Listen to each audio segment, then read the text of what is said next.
Indo British advanced pain clinic నొప్పి మాయం surgery దూరం ఫర్ అపాయింట్మెంట్స్ 9155515563.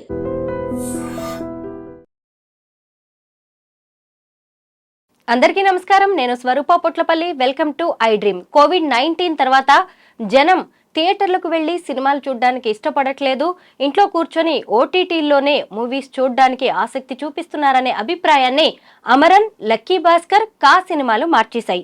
మీరు మంచి సినిమాలు తీయండి, మేం థియేటర్లకు వచ్చి చూస్తామని ప్రేక్షకులు తేల్చి చెప్పారు.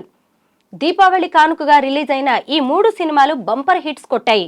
అసలు ఓటీటీలు, థియేటర్ సినిమాల గురించి అనేక విషయాలు చెప్పడానికి సీనియర్ జర్నలిస్ట్, అనలిస్ట్ భరద్వాజ గారు ఇప్పుడు నాతో పాటు ఉన్నారు. ఆయనతో మాట్లాడదాం. సార్ నమస్తే. నమస్తే. అసలు ఈ అమరన్, లక్కీ భాస్కర్, కా సినిమాలు సినీ పెద్దలకు, సినీ ఇండస్ట్రీకి ఇస్తున్న మెసేజ్ ఏంటి? మెసేజ్ ఏం లేదండి. ఇది అంటే మీరు మంచి సినిమా తీస్తే మేము చూస్తాము అని జనం చెప్పారు ఇప్పుడు ఇండస్ట్రీకి. అంటే మీరు ఏ సినిమా తీస్తే మేము చూడటానికి సిద్ధంగా లేము, మేము మెచ్చే సినిమా తీయండి, మేము థియేటర్కి రాకపోతే అడగండి, మేము థియేటర్కి రావడం లేదు అని మీరు మా మీద నెపం వేయొద్దు, మేము చూసే సినిమా మీరు తీస్తే మేము వస్తాం. నిజానికి రివ్యూస్ బాగోకపోయినా థియేటర్లకు వచ్చి సినిమాలు చూసినటువంటి సందర్భం ఉంది. పర్టికులర్గా నాని సినిమా ఈ మధ్య కాలంలో వచ్చినటువంటి సరిపోదా శనివారం సినిమాకి నెగిటివ్ రివ్యూసే వచ్చినాయి. అయినప్పటికీ జనాలు థియేటర్లకు వెళ్ళారు, డబ్బులు వచ్చినాయి ఆ సినిమాకి. అలాగే దేవరా సినిమాకి కూడా బ్యాడ్ రివ్యూసే వచ్చినాయి, కానీ థియేటర్లకి జనం వెళ్ళారు. ఇప్పటికీ థియేటర్స్లో స్ట్రాంగ్గానే ఉంది ఆ సినిమా. ఈ పరంపరలో అంటే ఒక సినిమా వేస్తే ఇంకొక సినిమా దానికి పోటీగా వేస్తే 2 సినిమాలు దెబ్బతింటాయనేటువంటి ఒక అపోహ ఉంది పరిశ్రమలో. అందుకని 2 సినిమాలు పోటీగా వేయటానికి కూడా ఇబ్బంది పడుతూ ఒక రకంగా కుమ్మక్కు రిలీజులు అని ఒక పద్ధతి తీసుకొచ్చారు. అంటే ఒక సినిమా రిలీజ్ అయితే అన్ని థియేటర్స్లోనూ అదే ఉంటుంది, ఆడియన్స్కి ఆప్షన్ ఇవ్వరు. ఆప్షన్ ఇవ్వకుండా ఒకే సినిమాని అన్ని థియేటర్లలోనూ వేస్తారు. ఈ పద్ధతి కూడా జనాలకు చిరాకు తెప్పించింది. ఇప్పుడు ఈ 3 సినిమాలు 3 డిఫరెంట్ జానర్స్, ఒకదానికొకటి సంబంధం లేదు, కానీ 3 సినిమాలు చూస్తున్నారు. అంటే ఈ సినిమా చూసిన ప్రేక్షకుడు ఆ సినిమా చూస్తున్నాడు, కా చూసినవాడు అమరన్ చూస్తున్నాడు, అమరన్ చూసినవాడు లక్కీ భాస్కర్ చూస్తున్నాడు. ఈ 3 సినిమాలు చూడటం వల్ల అంటే ఇప్పుడు థియేటర్ల పరిస్థితి ఎలా తయారైందంటే సింగిల్ స్క్రీన్స్ ఈ మధ్యకాలంలో ఒక 2 థియేటర్లు ఉన్నటువంటి కాంప్లెక్స్కి ఇంతమంది జనాలు రావటం అనేది వాళ్ళు మర్చిపోయారు. గతంలో ఉండేది, ఈ మధ్యకాలంలో ఇంతమంది జనాలు రావటం అనేది వాళ్ళు మర్చిపోవడం చేత వచ్చిన జనాలకి పార్కింగ్ ఏర్పాట్లు ఎలా చేయాలో అర్థం కాని పరిస్థితికి వెళ్ళిపోయి ఆర్టీసీ క్రాస్ రోడ్స్లో రోడ్ల మీద వెహికల్స్ పార్క్ చేస్తున్నటువంటి ఒక పరిస్థితి కనిపిస్తుంది. అంటే ఈ లెవెల్లో జనాలు థియేటర్లకు వెళ్తున్నారు. అదేదో హాలిడేస్లో కాదు, రెగ్యులర్గా సినిమాకు వెళుతున్నారు. ఇది ఒక భరోసాని కల్పించింది ఇండస్ట్రీకి. అందులో పర్టికులర్గా యంగ్ డైరెక్టర్స్కి. మీరు కొత్త తరహా సబ్జెక్టులతో ఈ 3 సినిమాలు కూడా భిన్నంగానే ఉన్నాయి. కా అనే సినిమా అది స్క్రీన్ ప్లే మ్యాజిక్ మీద నడిపినటువంటి సినిమా. అంటే కొసమెరుపు టెక్నిక్ అని ఒకటి ఉంటుంది. ఆ మధ్య కంచరపాలెం అనే సినిమా ఆ టెక్నిక్తోనే పెద్ద హిట్ అయింది. దాదాపుగా అలాంటి టెక్నిక్ని వాడారు ఈ సినిమాలో. వాడి అంటే హీరో క్యారెక్టరు లేకపోతే ఇంకో క్యారెక్టర్ మీద డిపెండ్ అయ్యి కథను నడపడం కాకుండా కథని కేంద్రంగా చేసుకుని సినిమాని నడిపాడు. 2 డైరెక్టర్లు ఆ సినిమాకి, జంట దర్శకులు. వీళ్ళకేమీ పెద్ద అనుభవం లేదు గతంలో, కానీ వాళ్ళు ఇలా కథ చెబితే జనం చూస్తారు అని నమ్మారు. నమ్మి చేసిన సినిమా అది వర్కౌట్ అయింది.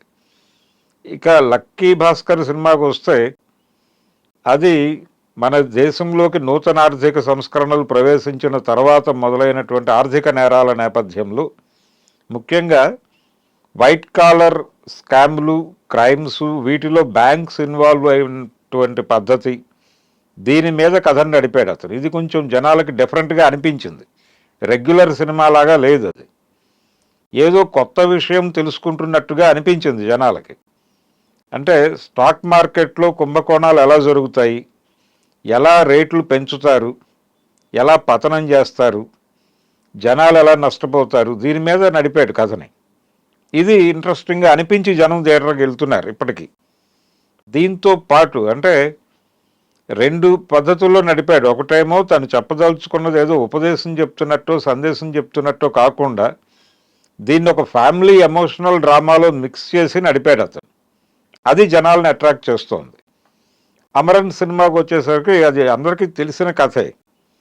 ఒక అమరవీరుడి అమర జవాన్ తాలూకా కథ. కంపారిటివ్గా అమరన్కి ఒక సాలిడ్ ఆడియన్స్ ఉన్నారు, వాళ్ళు సినిమా చూస్తున్నారు, ఆ గొడవ వేరు. కానీ ఈ 2 సినిమాలు అమరన్ కంటే భిన్నమైనటువంటి సినిమాలు అలాగే లక్కీ భాస్కర్.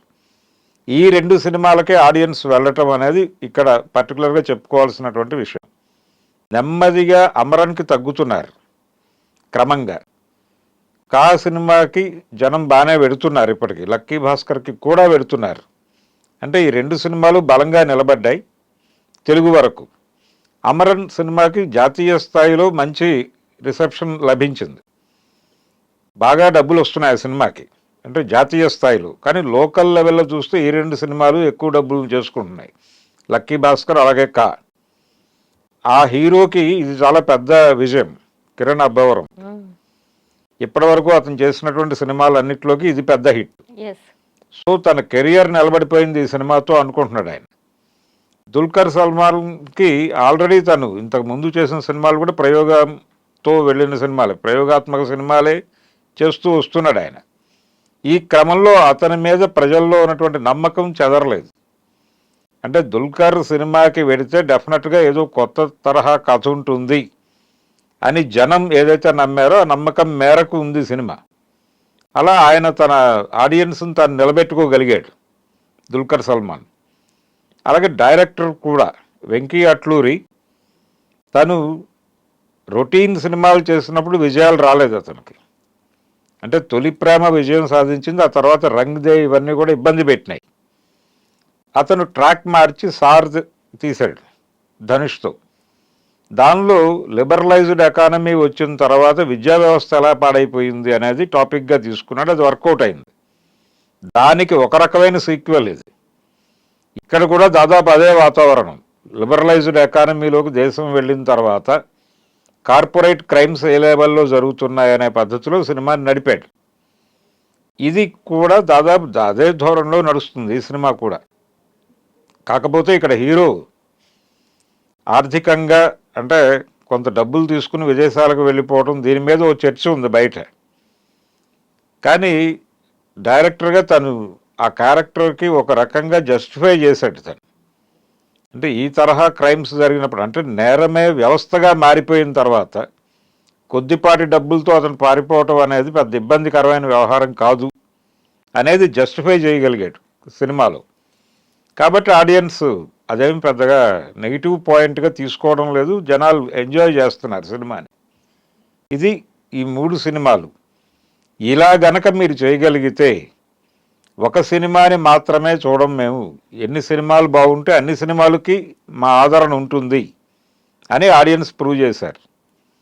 రెండోది, మల్టీప్లెక్స్లు పెంచేసి సింగిల్ స్క్రీన్స్ని చంపేసి నెమ్మదిగా సింగిల్ స్క్రీన్ ఆడియన్స్ని ఓటీటీలకి ఆడియన్స్గా మార్చే ఒక ప్రయత్నం జరుగుతోంది ఈ మధ్యకాలంలో అనేది వినిపిస్తున్న మాట. మనం చూస్తే మల్టీప్లెక్స్లు పెరుగుతున్నాయి, సింగిల్ స్క్రీన్స్ తగ్గుతున్నాయి నిజంగానే అన్ని ఊళ్ళల్లోనూ. ఈ ప్రాసెస్ అంటే మీరు సెల్ ఫోనుల్లో సినిమాలు చూసుకోండి, లేదు ఒక ఎక్స్పీరియన్స్ కావాలంటే మల్టీప్లెక్స్కి రండి.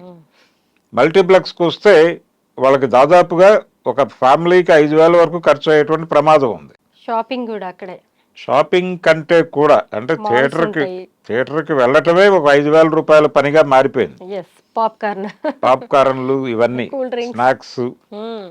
కాబట్టి అంటే ఇది ఒక థియేటర్కల్ ఎక్స్పీరియన్స్ కావాలంటే మీరు 5,000 వెచ్చించాలి అనే పద్ధతిలో మార్చారు. కాబట్టి థియేటర్ అనేది ఆడియన్ ఫ్రెండ్లీగా ఉండాలి. ఆడియన్ ఫ్రెండ్లీగా మార్చగలిగితే ఇంకా ఎక్కువ మంది థియేటర్లకు వచ్చేటువంటి అవకాశం ఉంది. గతంలో జేబులో 10 రూపాయలు ఉంటే సరదాగా సినిమాకి వెళ్ళేవాళ్ళు, ఇప్పుడు ఆ పరిస్థితి కాదు. అంటే సినిమాకి వెళ్ళాలంటే బ్యాంకు లోన్ తీసుకోవాల్సినటువంటి పరిస్థితి కల్పించారు వీళ్ళే. అందుకని థియేటర్ని ఆడియన్ ఫ్రెండ్లీగా మార్చగలిగితే ఇంకా జనాలు థియేటర్లకు వస్తారు. కాబట్టి ఆ తరహా థియేటర్లను ఉంచాలి, వాళ్ళని ఓటీటీలకు బలిపెట్టడం కోసం సింగిల్ స్క్రీన్స్ క్లోజ్ చేయటం అనే కార్యక్రమం చేయకుండా వాటి మానాన్ని ఉంచేసి మల్టీప్లెక్స్ బిజినెస్ మల్టీప్లెక్స్కి నడుస్తుంది. దానిగానే ఉంచగలిగితే జనాలు సినిమాలు చూస్తారు. అలాగే మీరు డిఫరెంట్ జానర్స్లో మంచి కంటెంట్ ఇవ్వండి, డెఫినెట్గా జనం చూస్తారు అనే భరోసా అయితే కల్పించింది దీపావళి. దసరా ఫెయిల్యూర్స్, సంక్రాంతికి పెద్ద విజయాలు లేవు. విచిత్రంగా దీపావళికి దీపాలు వెలిగినాయి సినిమా పరిశ్రమకు సంబంధించి. ఇది శుభపరిణామమే. డెఫినెట్గా దీన్ని గనక ప్రాపర్గా ఇండస్ట్రీ అంచనా వేస్తే బెటర్ సినిమాలు వచ్చేటువంటి అవకాశం ఉంది. చాలామంది డైరెక్టర్ల కంటే కొత్త థాట్స్తో వచ్చే డైరెక్టర్లకు ఇది ఒక హోప్ని ఇచ్చింది ఈ విజయం. దాంతో ప్రొడ్యూసర్లు కూడా కొత్త తరహా కథల వైపు చూసేటువంటి అవకాశం వచ్చింది. ఇప్పుడు ఈ ట్రెండ్ ఎంతకాలం కొనసాగుతుందో చూడాలి. ఇంకొక విషయం ఏంటంటే ప్రభాస్ లాంటి వాళ్ళు, జూనియర్ ఎన్టీఆర్, రామ్ చరణ్, బన్నీ, అల్లు అర్జున్ లాంటి వాళ్ళు ఉంటేనే థియేటర్స్కి వెళ్తారు జనం అనే ఒక అభిప్రాయం అయితే ఉంది ఇన్ని రోజులు. కానీ ఇప్పుడు ఈ 3 సినిమాల్లో చూసినప్పుడు సాయి పల్లవి, శివకార్తికేయన్, కిరణ్ అబ్బవరం, ఇక్కడ చూస్తే దుల్కర్ సల్మాన్, ఈ ఇంకొక అమ్మాయి ప్రియా చౌదరి, మీనాక్షి చౌదరి, ఇలాంటి వాళ్ళు అంటే కథ బాగుంటే చాలు, మాకేమీ కాస్టింగ్ తో కూడా పెద్ద ఇంపార్టెన్స్ లేదు అని చెప్పి కూడా ప్రేక్షకులు చెప్పేసినట్టేనంటారా? అంటే మీకు లక్కీ భాస్కర్ కి, అమరన్ కన్నా కూడా సినిమాకి జనాలు వస్తున్న తీరు చూస్తే కిరణ్ అబ్బవరం ఈ మధ్య కాలంలో అతనికి సక్సెస్ లేదు. అలాగే నోన్ ఆర్టిస్టులు ఎవరు లేరు అతను తప్ప. అయినప్పటికీ జనాలు థియేటర్కి వెళ్తున్నారు. కంటెంట్ బాగుంటే మాకు ఎవరితోనూ ప్రమేయం లేదు అంటే ఫలానా హీరో ఉంటే మాత్రమే థియేటర్లకు జనాలు వస్తారు అనేది కూడా ఒక మిత్ అని ప్రూవ్ అయిపోయింది. జనాలు థియేటర్లకు వెళ్తున్నారు హ్యాపీగా. మీరు బెటర్ కంటెంట్తో సినిమాలు ఇవ్వండి మాకు, మేం చూడకపోతే అడగండి అనే ఒక రకమైన వార్నింగ్ కాల్ ఇది. ఈ వార్నింగ్ కాల్కి రెస్పాండ్ అయ్యి ప్రాపర్గా మంచి కథలతో సినిమాలు తీస్తే ఇండస్ట్రీ బాగుంటుంది.